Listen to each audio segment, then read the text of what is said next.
If you are familiar with the spiritual world, you certainly heard that attachments are bad. Just let go of all your attachments and all your problems will go away.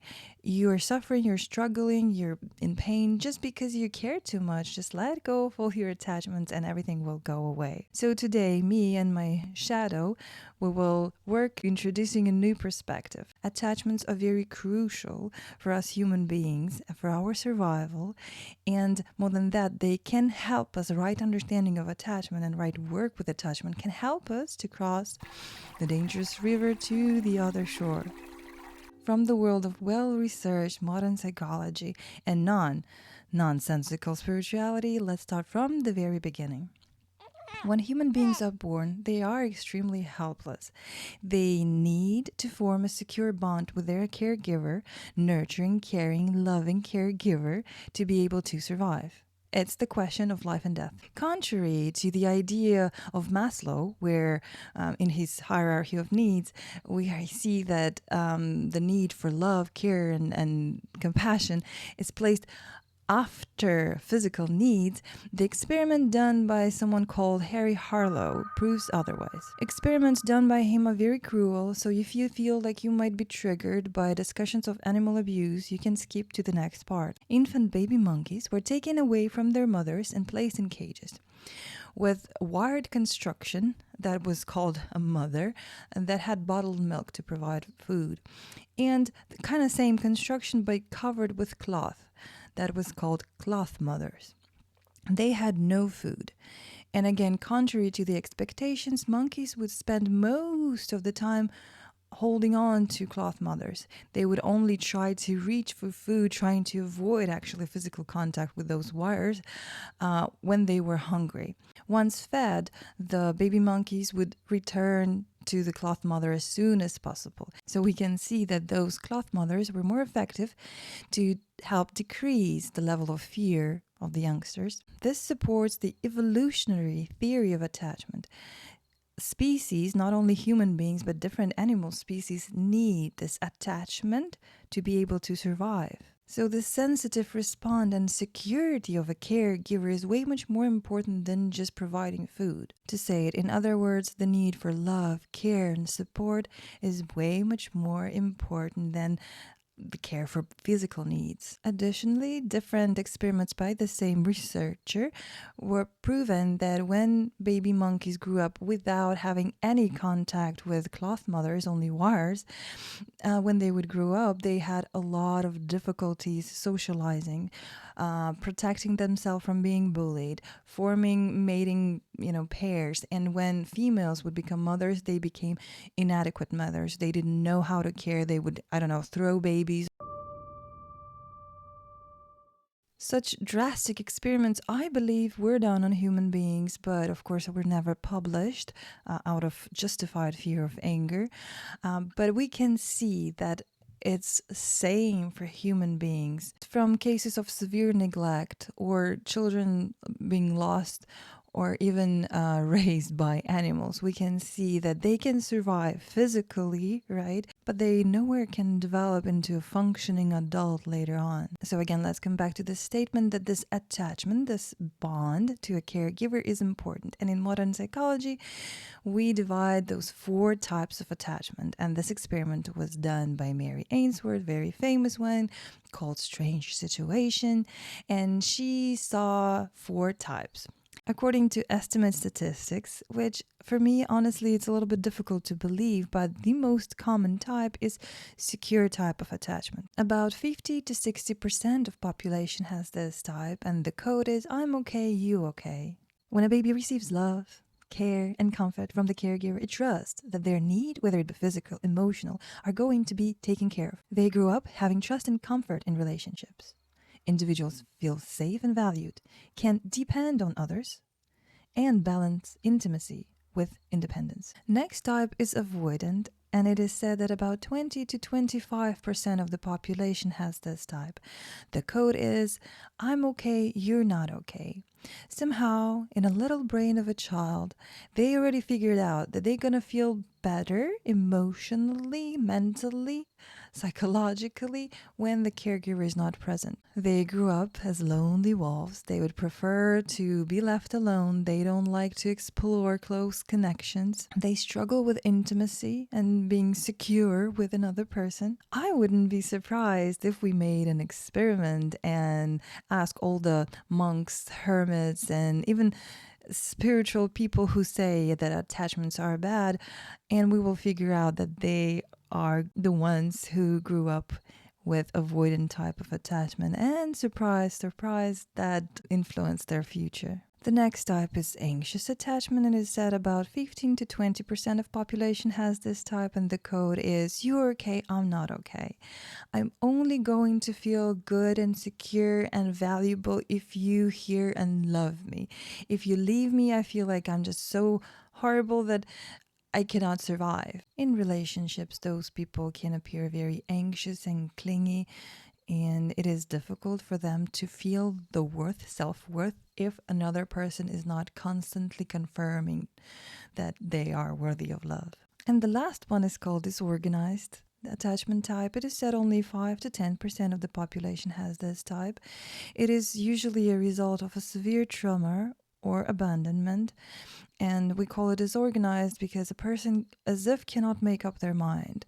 Stay here, I hate you. Leave me alone, I love you so much, right? They feel anxious when the person is away from them, and they feel the need to detach, avoid, hide when the person is near them. But here is an important note. The word trauma can be such a broad spectrum, from a very severe cases of abandonment and abuse to something that would not be explained by others as a big deal. I was very surprised to discover that I developed some traces of this type of attachment only recently. And for my personal story, I always thought that I'm just an avoidant type. You know, your typical introvert who just wants to be alone. I became a nun after all. I was having difficulties. I didn't know how to be okay, how to be fine with my family, even with my friends, and of course with myself. I was cutting. I started smoking at the age of 11. I started drinking vodka at age of 12. We would accompany a group of friends, underage girls. We would buy a bottle of vodka and just drink it with cigarettes. That's what we did. I started smoking marijuana when I was 13. I almost got kicked out of high school because I failed 3 grades. And when I moved away from my parents at the age of 14 to another country, I decided to turn my life around. I started to learn more about meditation, about my mind, about my body. I studied clinical psychology in school. I studied yoga, qigong, meditation, and bit by bit, I got more and more comfortable. Before, even just standing in front of people and saying something was no, a complete no. But I became a martial arts teacher, and that was my everyday job. And I learned how to be okay with people, how to be open, how to be even extroverted, joking, and so on. But as soon as class was over, I didn't know what to even say to them. It was not comfortable. I try to learn more and more, and because again, the most comfortable thing was to meditate alone. I eventually became more interested in meditation, started to travel to Thailand and spent time there in meditation retreats. And eventually, at the age of 32, I became a Buddhist nun and I moved to Taiwan. And in the beginning, the life was rather miserable. I shared it many times already. Your life again is turned around. You don't know anything. I didn't know anything. I didn't know the language. I didn't know the culture. The food made a lot of us sick. It was a lot of discomfort that I don't really want to go in right now. Luckily, with help of my teacher over there, I was able to gain insight into first noble truth, the suffering. Suffering is there. I remember having a conversation with my teacher over there, saying that I just don't know how to live. This world is full of suffering, full of pain. I just see everyone struggling, and for what? I don't have it in me to even strive for something, because what is the reason? There is so much murder, abuse, rape, war crimes. I don't know how to live. And she was wise enough, and she looked me in the eyes and said, "Wonderful. That is true. The suffering exists. Doesn't matter, do you agree with it or not? Do you want to fight with it or not? Suffering was here before, it is here right now, and is going to be here in the future. But the question is, can you open your heart to that?"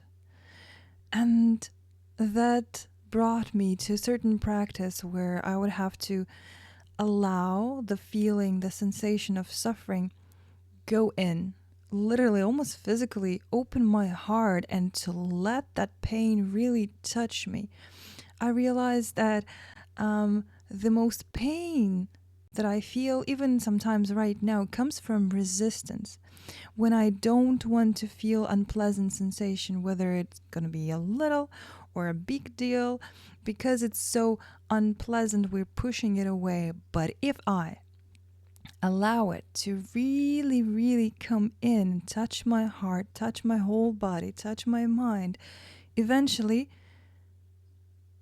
it's just there. I'm acutely aware that it exists. I can do my best to help, to do better, to avoid, to help others, to help myself. But at the same time, I'm not crushed by it. And just the suffering is there. Later on, when I moved to America, I enjoyed my meditation even more.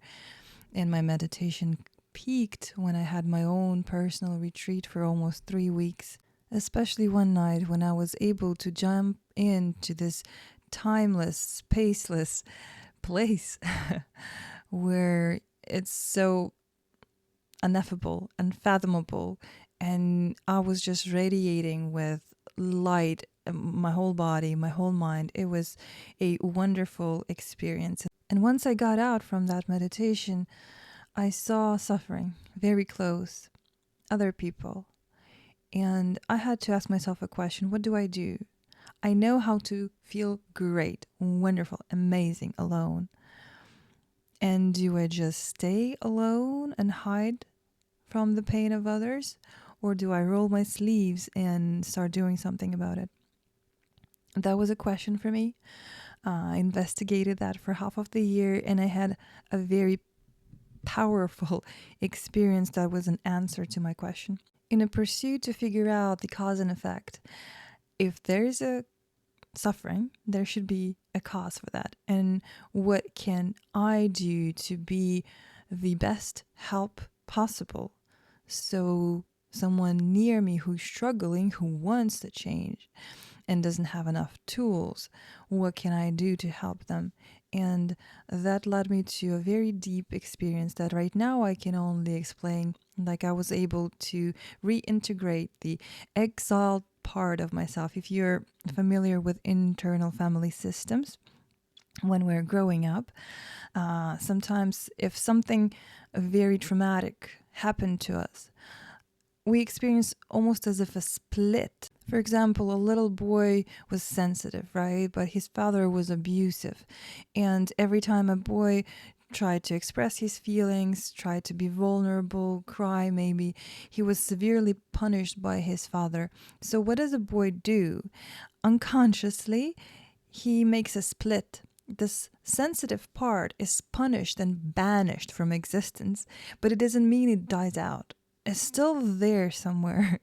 And when we grow up, unknowingly, if another man, even just a little bit, accuses this man already of being sensitive, the reaction is going to be out of proportion, because they want to protect that part and never get that part hurt again. So I was able to find my exile and reintegrate it again. And that just led me into understanding I have to leave with gratitude, with appreciation to monasticism, to all the monks and nuns that I saw, to Buddhism, whether I disagree with them with this or not. And for the third time in my life, I decided to turn my life around again. And instead of running away from my humanness, instead of running away from being vulnerable, instead of running away from being open, instead of being afraid that I'm going to be hurt by others, I decided to jump into that, because right now I believe this is where the real teaching moment for me is happening. I got married, I got a job, I'm living a simple life, and I'm not pretending to be anyone, enlightened, even though just for myself, I am amazed by the amount of insight that I gained in this life. And before, it was very important for me to have this knowledge validated by others somehow, even with those type of videos. Before, I really wanted to make sure that others understand. Right now, I just learn to appreciate the knowledge that I gained, and I value it. I think it's great, and that's it. Whether others see it or not, it doesn't really matter. Sometimes I still need to remind myself about it, but it's a wonderful place to be. But there is still one big difficulty for me. Once I left monastery, I understood how protected I was by the monastic status, because it allowed the world to be divided into two parts, us and them. People look up for monastics, and being in this role of a teacher, I felt very protected by this status. And when I am just a regular human being, I realized that I still just don't know how to be. I learned how to be with myself alone, but when I'm with others, sometimes I'm so disconnected. I don't even know what I feel. I don't even know what I want. Maybe you know those people pleaser type, when like, what do you want to eat? Oh, it doesn't matter what you want. I'm fine with everything.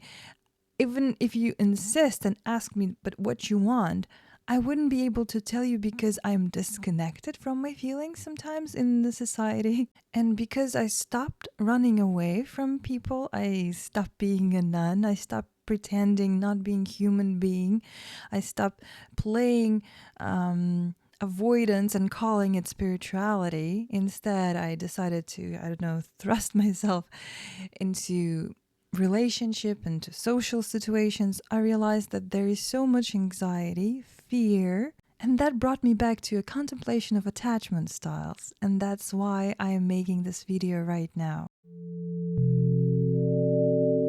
I mean, it is wonderful if we have secure type, if we are okay with ourselves, if we are okay with others, and we can be intimate and close, and also we can be self-reliant and independent.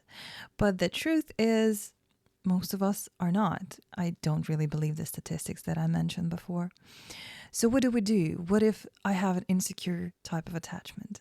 And the best advice, they say, is you need to find someone who has a secure type, and you basically relearn the trust.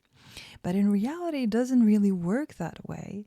I have a very close friend of mine who divorced her husband because they were not even arguing. That's what she told me.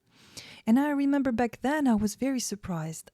That is such a weird reason. People usually divorce because they argue. But now I do understand that she was lacking the turbulence that she remembered from her childhood. And her husband was just calm, and that didn't give her what she knows. Because our brain can spend a lot of energy, it's always concerned about saving it. And how does it save the energy? By creating patterns. Oh, I know that happened in my past, and that's how it's going to be forever now. And that's my new comfort zone. So if I grew up with emotionally distant parent, I tend to have anxiety around them because I'm not sure whether they love me or not, whether they care or not. And I'm just like as if in the air, uncertain. And when I grew up, That's what I know, that's what I remember, and I can perpetually entertain this feeling of worry and anxiety. I will meet the same type of partners, emotionally unavailable, ambivalent, so I can enjoy my worries again and again because it became a norm. This balance became my new balance, even though it negatively affects my whole body, my mind, and my life. So, what do we do if we cannot create a secure bond because we're so conditioned by our past and that we're attracted to people who treat us badly, who ignore us, who, again, emotionally unavailable, don't appreciate our emotions, and so on? The truth is, we need to give what we want to ourselves first. In my case, if I experience a certain type of worry, I try to look into it. What is behind this worry? What am I afraid of? And when I figure out what I'm afraid of, I'm giving myself this. For example, if I was not given a permission to express negative emotions, like if you're angry, you're bad. If you're sad, you're bad. If you're oversensitive, you're bad, and so on. And I'm afraid that if I express my feelings to someone, they will run away from me, right? So that fear I need to address in a way that I am allowing myself to be angry. It's okay. I can stay with me if I'm angry. I'm not going to run away from myself to drink, to eat, to party, to my phone, whatever. I don't distract myself from what I fear. If I'm sad, it doesn't mean that I immediately have to do something about it. I'm not talking about, the very high level of sadness that we call a depression already. So if I'm sad, can I just open myself to that feeling and accept that it's there, that it exists, and I'm okay with having sadness. Closer to the end of this video, I can share you the process that I undertook to help myself. But right now, I want to come back to the beginning of the video about the attachments are bad. When we figure out the secure type of attachment with our own self, when we learn how to reparent ourselves, when we don't need to hide into spirituality and hide alone in the mountains because we don't feel safe around people, when we don't need to be around people because we feel useless without them, when we are okay where we are. If you're in the mountain, you're okay. If you're with people, you're okay. But you also don't feel bothered if all of a sudden situation is changed, because again, you are so okay, in tune with your own mind, with your own body, with your own feelings, with your own views, with your own desires, wishes, and whatever is happening in your mind. We feel stable, comfortable, and we can trust ourselves that we can give the best for ourselves.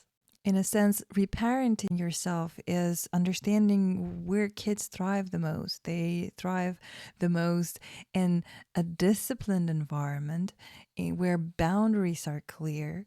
You're your best. You can be your best friend in a sense that you kind of check yourself for not doing stupid things, but also you never mean to yourself. And this is what the Buddha called in his last sermon before dying. His students like, what are we going to do? What are we going to do without you? And he says, be your own island. Be your own refuge. Seek no other refuge. It is wonderful to learn from others, to be humble and respect teachers, but they don't know you the way you know you. Until you learn how to trust yourself, until you learn how to be in tune with your feelings and intuition, honor them, but not be a slave of them. Until that happens, the kingdom of God that is within us is always going to be sold by others to us. Whether it's organized religion, some types of spiritual sect, some type of,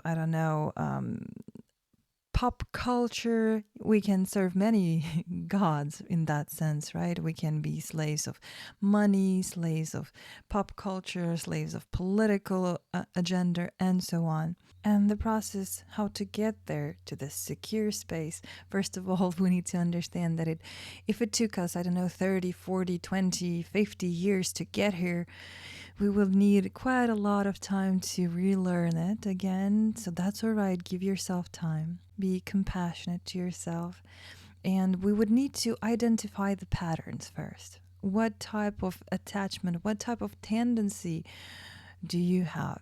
Do you like to run away from people? Do you like to rely too much on them? Or do you have both of these? And I believe we all in our life change through them, and even through a day it can change. But just learn, what do you do? In what situation you do what? Observe it. Notice that. Just be an observer in that moment. You don't need to judge it. It's not bad. Whatever brought you here helped you to survive until this moment. So that's wonderful. Be grateful. But at the same time, you can do better. You can feel more secure. For example, if you recognize yourself in an avoidant type, there could be a number of reasons what kind of behavior of your parents contributed to that. It could be because they were emotionally unavailable. You tried to reach out for them, but it never paid off, so you just stopped trying and stopped giving it a damn. They could reject your needs when you tried to express yourself, when you tried to ask for something and there was no response. They didn't respect your needs. Again, you decided there is no need even to express what I want. They could have encouraged the independence too early. You're still afraid, you're very scared, but they were shaming you for that. And I'm not talking about whether it was right or wrong for them. Being a parent is not easy. And it's not guilt and blame for the parents. It's about how can you reparent yourself for now. Understanding what happened, it doesn't mean to be bitter about. You can feel the anger, but we don't need to stuck in the blaming position. We can do something more about it to help ourselves. So again, if you felt that you were encouraged to be independent too early, for example, you wanted to sleep with your parents, with your mother, but she would say, you're already old, you're 3 years old, for example, go and sleep alone. And again, kids tend to shut down. Inconsistent responses also could contribute into avoidant type, because sometimes it looks like your mom is very happy to do something with you, but then the same thing that you do next time is a very angry reaction. And because it's so uncertain and scary, you just, again, want to distant from that. And I think for me, the biggest contributor for developing an avoidant behavior was the punishment of expression of the feelings of emotions. Unfortunately, we do live in a society when people are not okay with their own emotions. So when someone else around them expressing them, it's just, why? Very bad, very scary. So if a child is not feeling safe to express sadness, loneliness, boredom, of course, being angry is one of the main, I guess, emotions that kids are struggling with, because they don't know how to regulate their emotions. And if they know that whatever they're expressing, or some certain types of emotion, if they're expressing, they're punished for that, they again shut down, and they was like, okay, I'm not doing it with you. I'm not safe with you to do that, express this. And if you recognize yourself in anxious type, many similar factors from our parents can contribute to different reactions from us. So again, inconsistency in caregiving, sometimes very warm, sometimes very cold, also can create anxiety, because we don't know what to expect. If mom gonna come from work, is she gonna be angry or not, right? So this anxiety builds up within. We can also be anxious when parents are very overprotective and intrusive. We feel their own, because they do that because they are anxious, they are worried, and we take this worry and it becomes our. When we cannot rely on emotional support from our parents, again, we don't know how to deal with our own feelings, and we would like to be held by our parents and to say everything's going to be fine, but that doesn't happen. So we just we don't know where to express that, and again, this feeling of anxiety, of worry just stays inside. If you recognize yourself in a disorganized type of attachment, as I mentioned before, a severe trauma can contribute to that, an abuse, neglect, the unpredictable, chaotic behavior that stems from mental illness, from drug abuse, can contribute. As a result, the roles can change. We call the parentification of a child, because a parent cannot be a caregiver. Instead, a child has to protect parent. Whatever you experienced, you survived. You develop a certain types of behavior to protect yourself. Sometimes it was harmful. Sometimes it was harmful for others. But there is a way to become more self-reliable and respectful to your own mind and body and to others. You can develop this secure feeling, I'm okay. And I'm okay if you're okay. And I'm also okay if you're not okay. I can step away. I don't have to stay in dangerous situations. I don't have to be part of that. We can become our own island, the secure island, the land where we can just take a break. And it can be our own mind. Give yourself time to learn about yourself. As they say, know thyself. Knowing that it is important sometimes to gain the information from outside, from a therapist, from a spiritual leader, from a book, from a friend. But whatever we're seeking, the knowledge, the understanding, acceptance, love, care, all that is stored within you.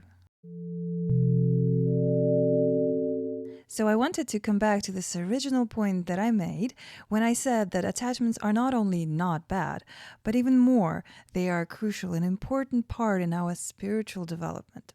Not only when we're growing up as kids is that important, but also when we are already adults and we act accordingly to the way we were raised, to the way we imprinted the conditions around us. We cannot spiritually bypass and call our avoidant behavior as spirituality. I like the point that usually Joe Dispenza makes when he says, be so consciously aware of your unconsciousness, because if we are avoidant, there is a lot going on in our unconsciousness. We are uncomfortable because of fear, because of severe trauma, because of some unacceptance, and so on. There is a lot of built up, and we cannot be fully free. We cannot gain so-called enlightenment if there is a lot of energy pulling us somewhere in the past. The same way, if we cannot operate without someone being nearby and telling us constantly that they love us and appreciate us and they see that we're good, because we ourselves cannot see that. That's why we need them. Again, there's a lot going on in our back. Maybe abandonment issue, maybe self-worth doubts, and so on. If we want to actually go through our spiritual development process, if we want to have spirituality, if we want to have practice, if we want to have religion, we would need to clearly see what determines our behavior and free ourselves from those, past imprintings. If you thought that you're not good enough, learn that you're good enough. But just by saying that is not going to work.